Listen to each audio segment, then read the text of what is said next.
Hello, today I'm in Siemiatycze, which is in eastern Poland. In 1939 there were 4,300 Jews living in this town, making up 53% almost of the population. According to the terms of the Ribbentrop-Molotov Pact, which effectively started the Second World War, this land was granted to the Soviet Union when the two countries invaded Poland. In 1941, on the very first day, in the very first hours of the war, Nazi Germany captured Siemiatycze.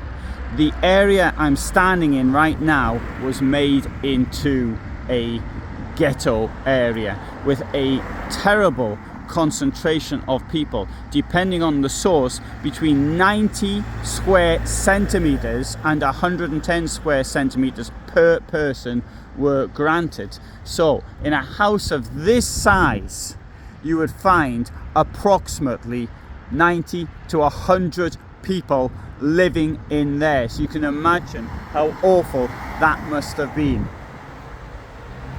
The population from here was deported to Treblinka in November of 1942. The ghetto itself was actually set up in the summer of 42.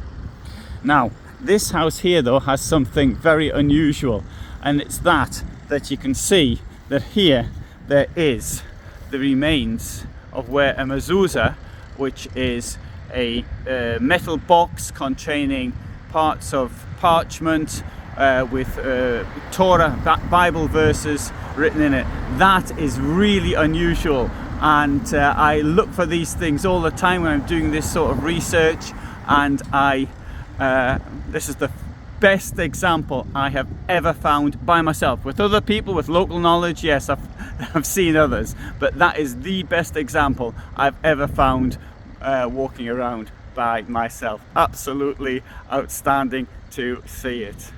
So, if you want to know more about the ghetto in Siemiatycze, then I shall do a longer video on it later. But these houses from the former ghetto can still be seen here, and it really does, in some cases, it's amazing that they survived. One can think back though to the times of the terrible amount of crushing and must have been people in one place. Thanks for watching.